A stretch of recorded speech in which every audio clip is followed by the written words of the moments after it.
Hello, insatiable listeners. Season 6 is now complete. We are on a break in between seasons. I'll return on Wednesday, February 13th with a new theme and a big surprise. I can't wait to share it with you. I am so bad at surprises. So let's just say that if you love the type of conversations we have here, rabbit holes and experimenting, you're going to love it. In the meantime, enjoy these podcast interviews I've done recently. They are quite a range of topics, but hey, you know that's how we roll here. And there will be a few classic episodes leading up to season 7 that will help you get the most out of the season and a clue about the theme. Also, if you enjoy the show or have benefited from it, I'd so appreciate a review. You guys totally rallied this summer to get us to over 100. We're currently at 105, and I would love for us to get to 150 by spring. It really helps the show as it makes it easier for others to find it. And I'd like to read 2 recent reviews. This one from Insatiable Listener, and her review, or his, was more smash the patriarchy than light and love. If you want trite, simplistic solutions to health and wellness, this is not the podcast for you. You won't find bad diets or tidy Instagrammable quotes, but that's why it's amazing. Allie has a gift for interviewing that brings out her subject's authentic wisdom. It's perfect if you're curious about how to be healthier in all senses of the word, appreciate the nuance and complexity of our unique bodies, or if you just want to hear smart people talking to each other about how to navigate and destroy cultural systems and reassess our collective values. Thank you so much for that 5-star review, Insatiable Listener. Love that you're into reassessing our collective values. And another one that I'll share from Design Lover 757997. Nuanced, Smart, and Sassy too is the title of her 5-star review. She says, I'm exhausted of the constant unhealthy messages that barrage us everywhere from Instagram feeds. Seriously, those people with the super round butts, they don't tell you it's implants. To our diet culture in general. Insatiable is my personal weapon of resistance against those messages. It's balanced, intelligent, and Allie, the host of the podcast, brings in some of the most interesting people I've heard in podcast interviews. Look, if you want to break free from rigid rules but still live a healthy and balanced life, Insatiable can help you carve out your own path. No rules, no dogma, just thoughtful new ways of seeing and being in the world. Thank you so much, Design Lover 757997. And I'll be reading some more in some upcoming episodes. If you have time or, again, have benefited from the podcast, here's how you can leave a review. You launch Apple's podcast app. You tap the search tab, and you enter the name of the podcast you want to rate or review, in this case, Insatiable. Tap the blue search key at the bottom right. Tap the album art for the podcast. Tap the reviews tab, and then tap write a review at the bottom. And if you don't have time for that, if you could just rate it, how many stars you would rate it. That is also super helpful as well. And thank you for being a listener. Having stimulating conversations is what I most treasure in my life. And I get to have them here. And then with you on Instagram, where I connect with so many of you through your emails and also with our guests. It's a joy I cherish deeply. Look forward to seeing you back here in a couple of weeks for new episodes on Wednesday, February 13th. And in the meantime, enjoy these recent interviews and classic episodes. You know, battling food in your body doesn't work. You want to love and accept yourself. And because you're insatiable, you want results too. And wouldn't you know, you bring the same intensity to your life, wanting to maximize your time, potential, and experiences you have here on this beautiful and wondrous planet Earth. Fair warning, it will be a roller coaster, but for those insatiable, that's your prime time to thrive. We're here to say yes to the hunger of wanting it all. I'm your co-host, Allie Shapiro, a health coach who helps people end the losing battle of dieting and find a truce with food. And I'm Juliette Berg, nutritionist, fitness expert, and the co-owner of Unite Fitness Studio franchise. Welcome to episode 2, Always Hungry, Never Full. When you think of the word full, you think of feeling satiated and satisfied. But what if you never experienced this? Do you feel somehow disconnected from the feeling of fullness? Are you always hungry and craving more? Do you envy those people who can put the fork down? In today's podcast, Allie and I are going to do a deep dive into the real reason why you're always hungry and never full. Today, we're going to discuss different physical hungers. Yes, there's different kinds, and the way your body shows you it's hungry, and then why you eat bigger portions than you need. So, Juliet, how you doing today? I'm good. This is a really loaded topic, Allie. Oh my God, I know. And I feel like a curmudgeon health coach because some people are like, it doesn't matter what you eat. It's about loving your body. And I'm like, loving your body is finding the right foods for it. And your hunger, not that people are saying your hunger doesn't matter, but what we're going to talk about today is blood sugar. It's like so unsexy. People think only diabetics need to worry about it, even though 50% of Americans are pre-diabetic. But beyond like the medical issues, it influences your hunger and your cravings every day. Oh, 100%. Can I just tell you that I'm always hungry? No,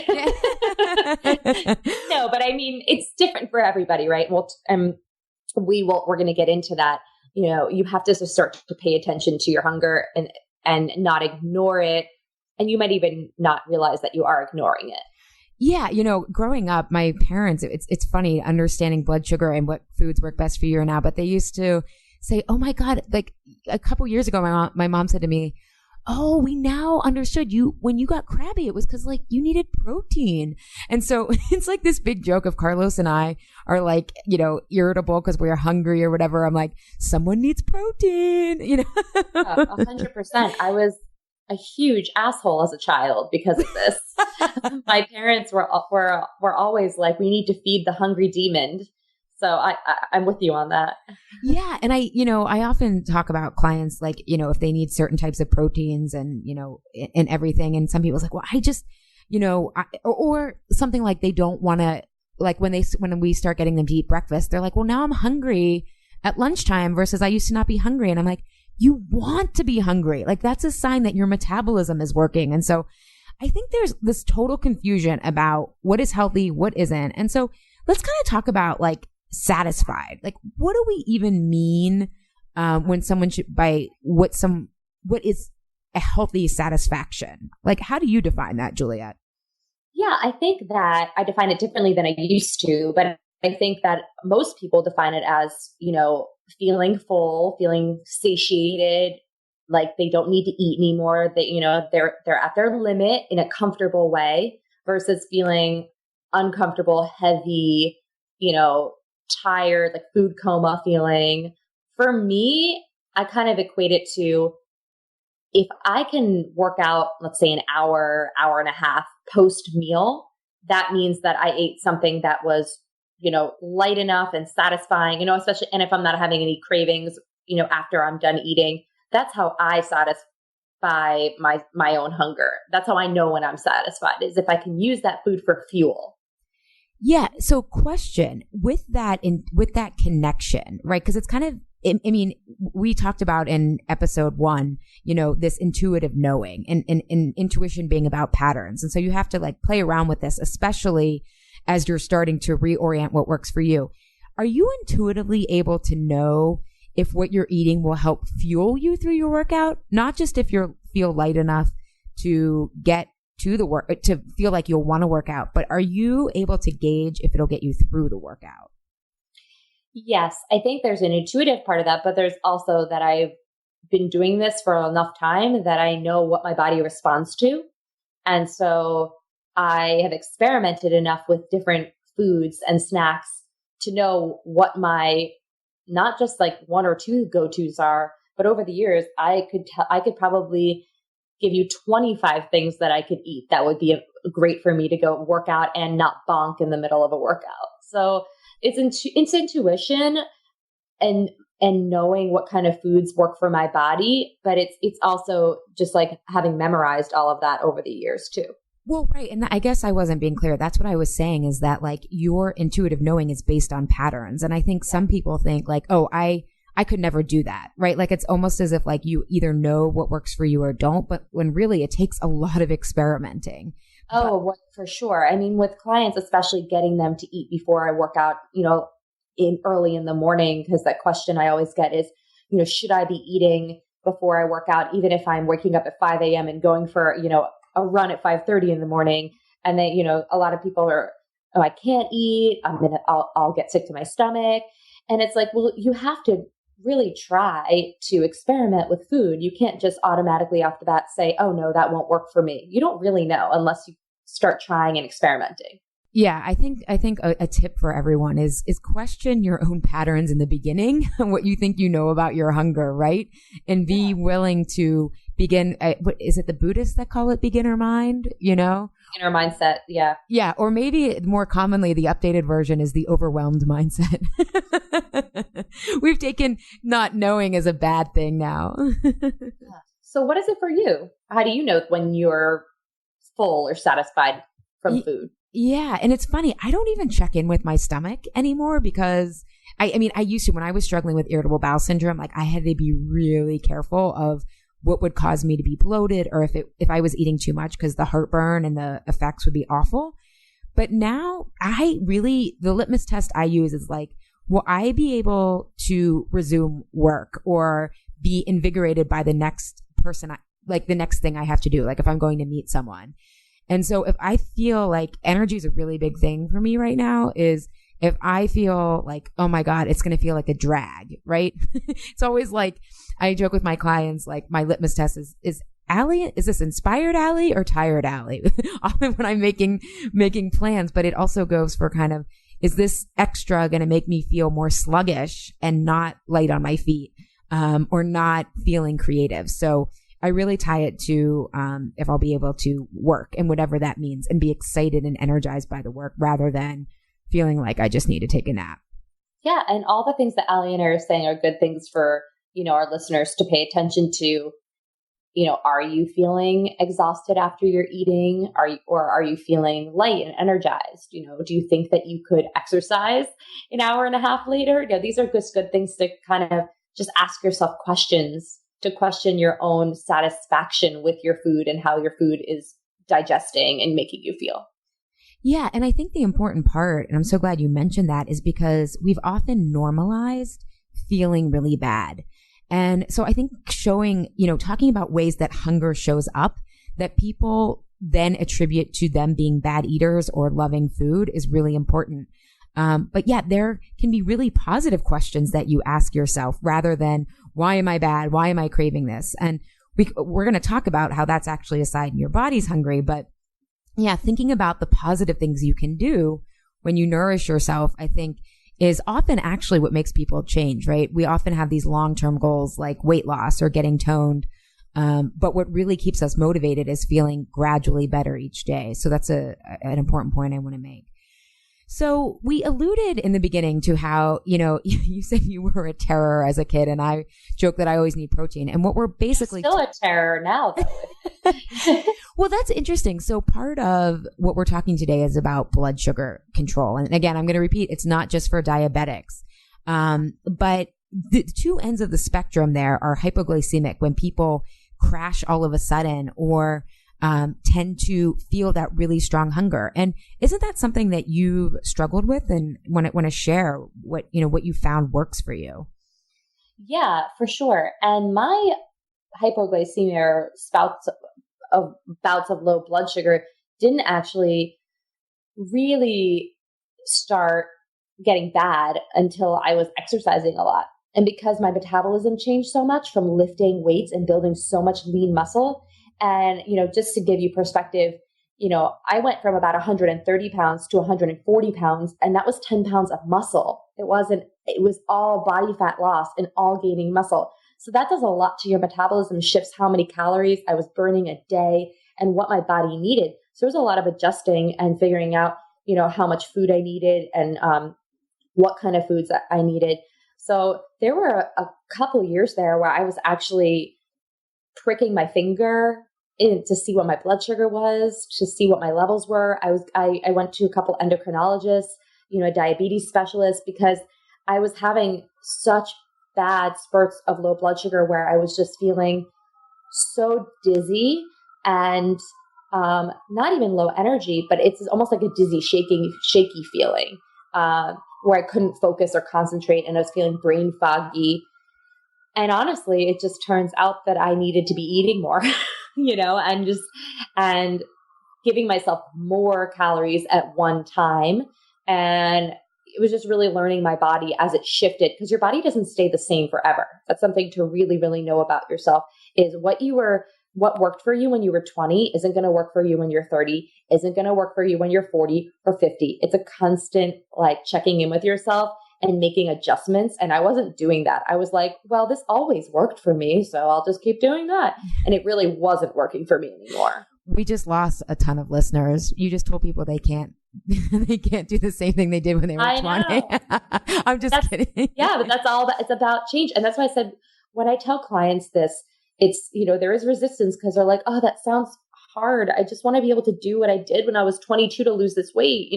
Low carb worked for me. Why isn't it working for me now? And it's okay. There are a lot of other ways to go about your health, and it's exciting, actually. I eat more carbs than I ever used to eat, and it's amazing. So I want to circle back, because that's really interesting. You talked about dizzy and brain fog, because we often think of hunger as just showing up in our stomach. But I wrote this post that it was about a year ago. It got a lot of people being like, oh my God, that's me. But I talked about the other ways that you find out your body's hungry, right? And part of why metabolisms can crash when people,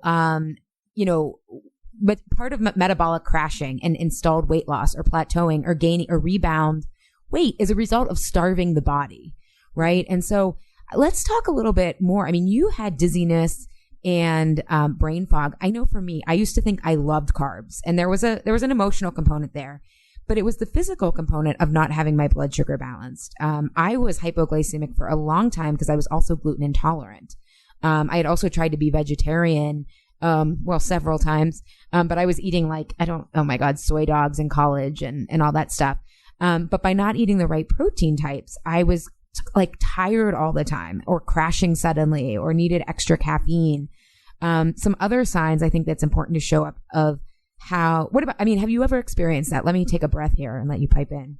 Yeah. Well, for me, it was so much more critical with my blood sugar, where it was get something in my system right now, or I was almost afraid something was going to happen. And that's what led me to actually go see specialists, because I was getting nervous about the level at which my blood sugar was dipping, to the point of feeling like, I can't even really see straight right now. So I actually was formally diagnosed as having hypoglycemia, which is like a pre-diabetic state. So, it's funny, the doctors have told me, well, looks like you're going to have to eat healthy and exercise for the rest of your life. I'm like, how ironic is that's what I have to do to make sure I don't get diabetes. And who knows if that's genetic, I don't know. But the whole craving carbohydrates, caffeine thing, I didn't have that as much, because mine was actually really seriously medical. I couldn't even think straight to be like, oh, I'm craving a hot chocolate right now. Yeah, I think we should probably just back up for a minute and explain what blood sugar is, because again, it's an unconscious process, right? Your body's doing it without any input from you. And I always, give the analogy of, I use a roller coaster, but I think for our purposes today, when talking about basically, thinking of an IV drip. So your blood sugar is basically the energy drip, that keeps you energized during the day. So oftentimes why we're talking about craving carbs or craving caffeine, or it showed up for Juliet as brain fog or dizziness, was the body didn't have enough energy. So if you think of an IV drip, and your blood sugar is regulated. This is where it gets a little complicated. It's not big if you're eating carbs or not. It's about how many carbs you're eating in relation to how much fat and protein you eat with those carbs. So often people will, if someone eats a high carbohydrate breakfast in the morning, like a traditional cereal, even those quote unquote health food cereals, it's like having an IV drip and opening that up, and the whole thing just flooding your body right away. And you get energized, and you feel, a lot of my clients use the word geared up and ready to go for 2 hours. But then they arrive at lunch wanting a sandwich or wanting potato chips, or they say, I want, or in my clients' words, they don't want the healthy choice. Yeah.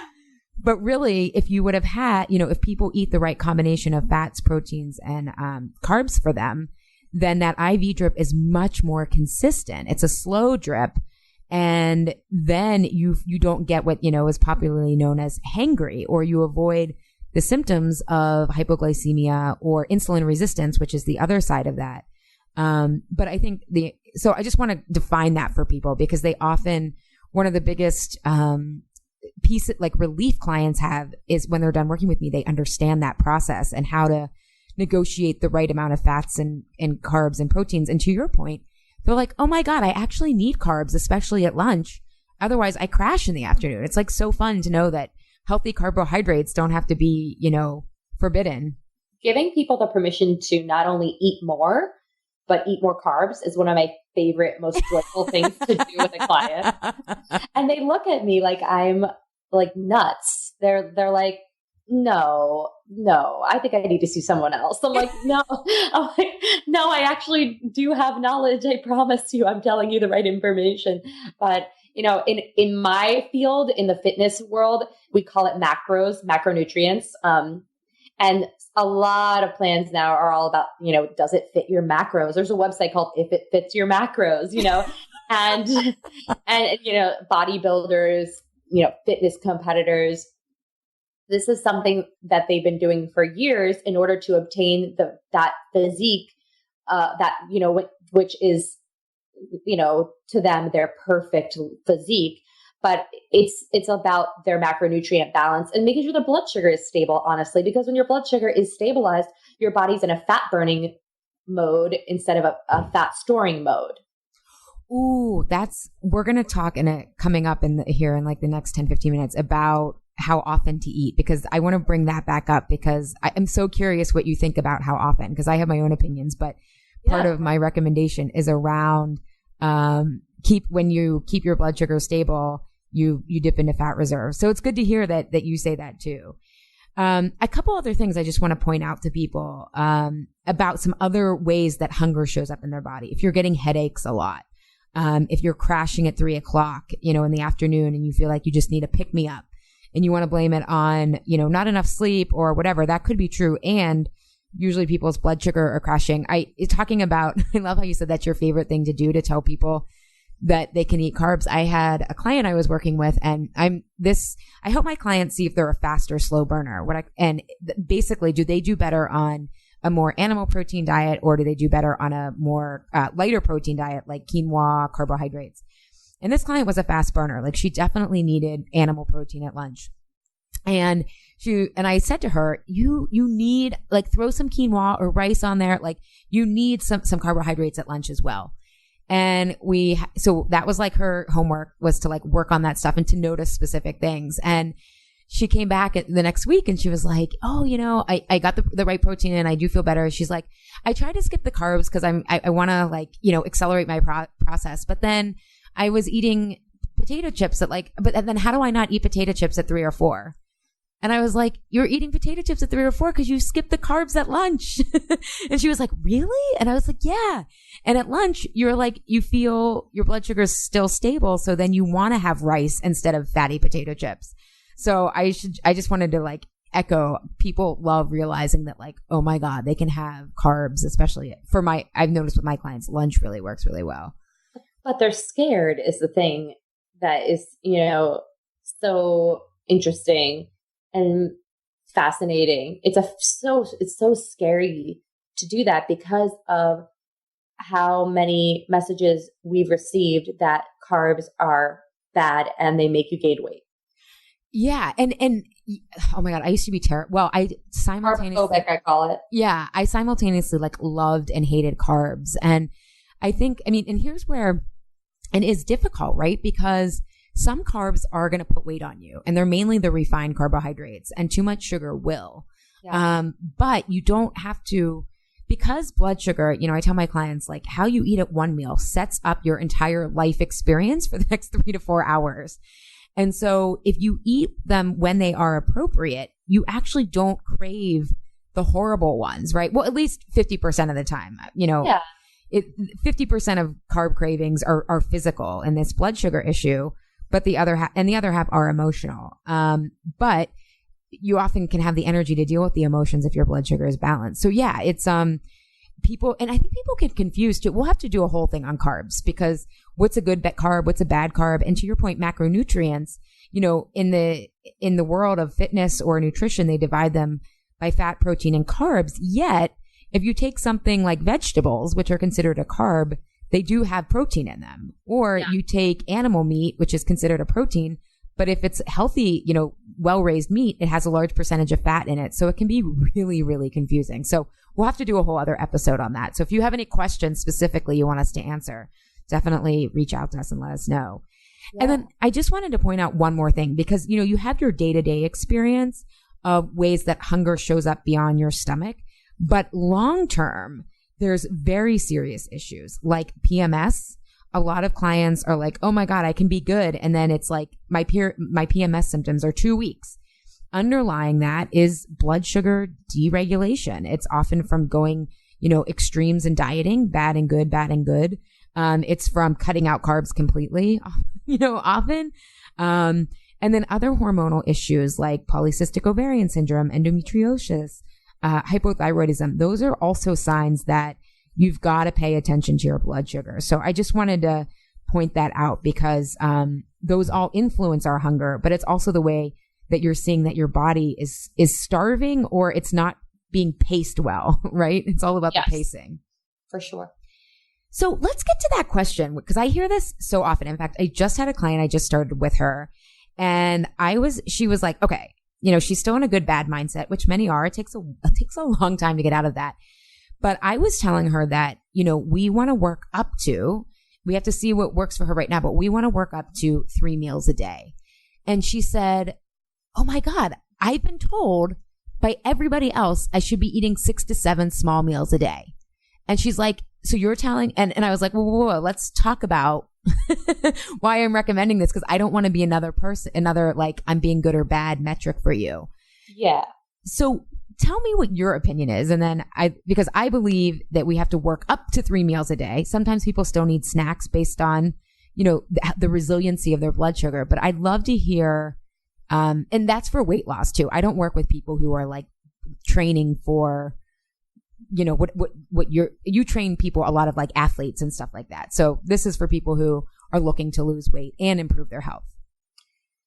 Yeah. So I have the perspective that there isn't any right or wrong way. I really do think that you have to pay attention to your blood sugar reserves, your body. And do I think that healing your blood sugar could mean that you could eat only 3 times a day and feel satisfied and full in between the meals? I do. I think you have to really pay attention, though, to what foods you're eating and make sure that they have the really right macronutrient ratio, have enough fat in each meal so that you can hold yourself over, because those, fat and protein are going to be what satiate you the longest. I don't think it's ideal. It's in an ideal, not in an ideal, what's the word I'm looking for? I don't think that many people can do that. I think in an ideal world they could, but it's not an ideal world that most of us live in, as far as how much we have on our plate, how much we're running around, how little sleep people are really getting. I think that in an ideal world where you're getting 8 hours of sleep and you're getting to work at 9 and your lunch is at 12 or 1 and your dinner is 5 or 6 and then you go to bed 9 or 10, then yes, you can totally eat 3 meals a day, and that should be healthy, satisfying, and plenty for you. But most of us are up at 5, 6 in the morning. We're walking our dogs. We're trying to maybe get a workout in. We're going to work.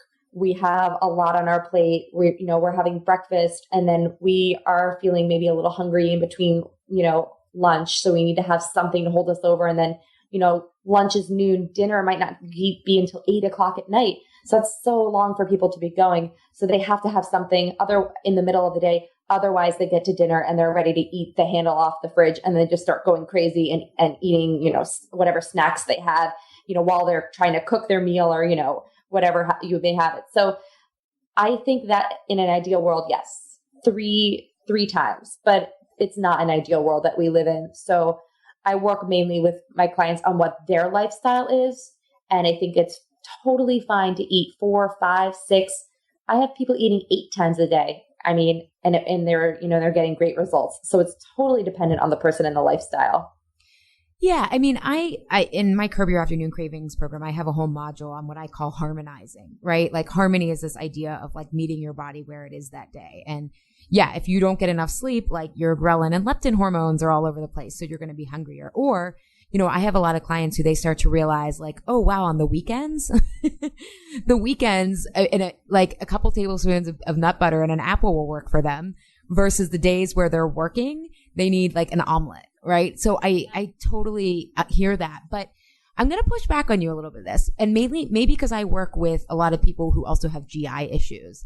Yeah. But I feel, and here's what my clients find first is that, yeah, I totally believe in the afternoon snack if someone is going to be eating dinner really late and all of that kind of stuff, because you don't want to end up hangry because you'll make worse choices.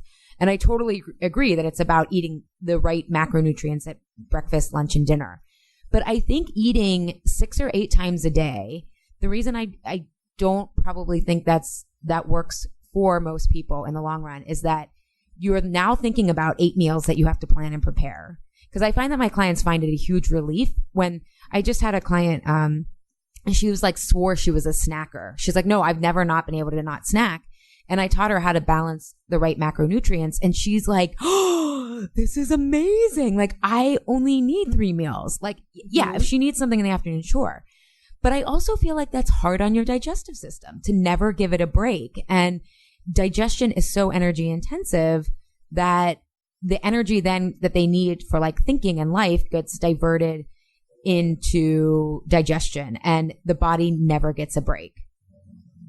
Yeah, I can totally see your point. And I actually do agree with that. I think it's all about what you're eating though, for how your digestion is going to be working. When I'm talking about eating that many times a day, people aren't eating big meals, big snacks when they're doing this, especially for people who are athletes. They are eating to fuel themselves for their training and pre and post training. So, and and they're not eating a lot at once where they're going to feel weighed down or they can't focus or think. So it's all about how much you're eating too. Yeah. So this is just shocking to me because I don't even know how you would eat 8 times a day, but people who train, I mean, I would think they're training most of the time. Are they like, what are they? I'm just curious. Like, are they eating while they're training? Sometimes. If you ever see somebody doing some sort of distance race, an endurance ride or a run or triathlon, you see them eating while they're actually working out. Otherwise their blood sugar drops. So you have to actually keep your glycogen up. So people do eat while they're moving. Okay, so for those of us who are just trying to be active during the day, hand raised. Here's the thing, Allie.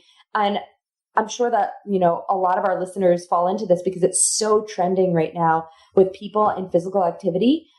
I'm seeing this pattern. I don't think it's healthy, but it's happening more and more and more of people working out too much, them working out more than once a day. Oh, I went to hot yoga this morning and tonight I'm doing a spin class. Or, this morning I did this boot camp class and tonight I'm going for a run with my running group. Do you find this with people? Because I'm seeing this, and maybe it's because I own a fitness company and, these are the people we're attracting, but it's really a lot of like type A, very, successful people. I don't know if it's just like their outlet or it's unhealthy, I think. But then I have to help these people because they're not getting the results they want because they're overtraining. So they need to be eating more for this kind of training.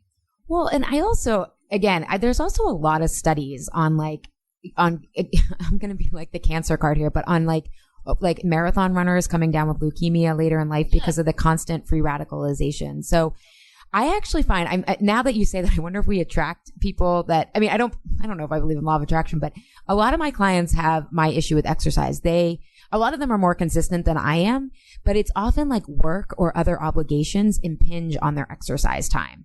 So I always work with like them finding something enjoyable, especially as they're starting off. Like I share, like right now I'm working on exercise, and just in like October, November, and December, my whole goal was just to make sure I worked out in any shape or form for 5 days a week. And I accomplished that the whole time except for 1 week each month. I was sick, travel, whatever.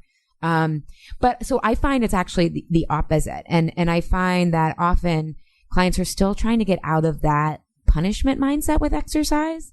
Because in the I explained to them in the research that the research shows that people who do overtrain, or I shouldn't say overtrain, but people who exercise tend to underestimate how much they burn, and then they reward themselves with food, and they overestimate how much they burn on the treadmill, and they underestimate how much they're eating. Yes, 100%. And then I think you're right about the different people that we're attracting in clients, because, I'm in the fitness business, and I own an actual physical facility that I'm seeing people out of. Those are the clients that are coming to me mostly for more sports nutrition. It's they're coming to me really to lose weight or to work on their relationship with food. But at the end of the day, I'm like, if you're going to be working out like this, I'm going to be making you a sports nutrition plan, because you are working out like an athlete. You're training this much or this intensity. So there's two different spectrums of clientele here, and listeners, I think it's great to, see both ends of the spectrum, where it's someone who's having trouble maybe finding the time to exercise, or doesn't like it, or is feeling, like you said, it's almost like punishment, versus, like, not to say my people, but, the people who are like, I want to exercise all the time. I love it, Yeah. Oh my God, I'm going to come over and rub their head. Yeah. And I mean, and still too, I mean, what's interesting though, and, coming back to the research that I read, is that, and they said though that what isn't this a sexy marketing term? Incidental movement, which is just being active during the day, is actually more beneficial for your health and weight loss than, I mean, your people, oh my God, I sound like a really bad politician right now. That's what Ross Perot, remember, he lost the election. He's like, you people, which was a completely different context. Oh my God, I'm totally blanking now. Oh, but the people that you work with, it is such an outlet for them. And it's part of their identity. So much of this is about our identity. I don't see myself as athletic. I don't see myself, or some of my clients, they do have the issue with working out where they will log onto a treadmill even when they're traveling. And if I'm trying to be like, oh, you try some hot yoga or whatever, because their lives are so stressful, they feel like it doesn't count. Yeah. That's definitely my clients. I would say 99% of them. Yeah. So I get some of those people as well. I think, to your point, they're all type A, and it's just a matter of how it plays out in their life. For sure. But yeah, so I guess when it comes down to how often to eat. But so I think if you're more of my speed, where you're trying to stay active and it's, you try to do it, I still think now, and again, I said working up to, if in the afternoon you feel hungry, tell my clients, you should never ignore that. That is always something to pay attention to. It's just really important. You brought up a really great point about, fat and knowing if you need more fat or protein, because if it's blood sugar hunger, it tends to be more of a carb craving. Versus, and that's how you're not eating the right foods for you, versus if it's actual hunger, you may need to be working on the resilience of your blood sugar, and need a meal, or need a snack, and that's fine. I think 2 tips, and you can tell me if you found this too, but I find that if people are still hungry after their meals, often they need more protein. And if they're craving carbs, like they need something sweet, or they want potato chips, they often need more fat. How about you? Have you seen any similar trends, or anything more to add, or something different? No, I definitely agree with that. And I think just to wrap up and summarize how much people need to be eating, or how often, rather, I think that it is just all dependent on where you are. And I was going to say that there are no hard set rules to this. I think Allie and I are going to talk about that a lot with you guys, that there's no hard set rules. And especially if you're somebody who has dieted over and over again, you've been a yo-yo dieter, the last thing we would want is for you to feel like, oh, I have to eat 3 times a day now, and then feel like you're being controlled by that, like, oh, I can only eat at lunch and I can only eat at dinner, I can't have anything else. That's totally not what it's about. It is about healing your blood sugar and feeling confident and satisfied with every meal that you're eating, and letting go of that obsession that you have around food. So if you're somebody who feels like that, then, there's no hard set rules. So take comfort in that. I am so glad you said that, because one thing that I've learned over the years, in my programs, I've always said, like, be where you are. And I'm like, these are suggestions, but I realized, especially early on, that people did not hear that. What they heard was, here's another right or wrong way to be. Yeah. And so I'm so glad you said that. I just created this, clean eating reboot, for free, which actually by the time these run, you can still sign up for it at alishapiro.com/ clean eating reboot. And it's completely free. And I'm keeping it open till probably like mid-January, when everyone, and it's 3 days of just clean eating. Like it's nothing drastic. But what I said in that, the recipes for that is, and in this outlines, I'm like, think of this as an Instagram filter of like suggestion. Like if there was an Instagram filter that said like suggestion, or, take what you want, like put that tone, like it's a suggestion. Everything we say here is just to hopefully, I think, spark more of your own, wow, that really resonates, rather than gripping this, like, this is what I must do. So I'm so glad you brought that up, Julia. Yeah, and wow, that sounds like it would feel good, or that sounds good to me, not that sounds hard to me. I mean, granted, there are some things that are going to be challenging that you should definitely dive into and try. But the anxiety of it shouldn't be there. So if there's something you're feeling that's creating more anxiety, that is like a big red flag for you to be like, okay, that's probably not for me. And I don't know if you feel this way, Allie, but I've had this with juice cleanses.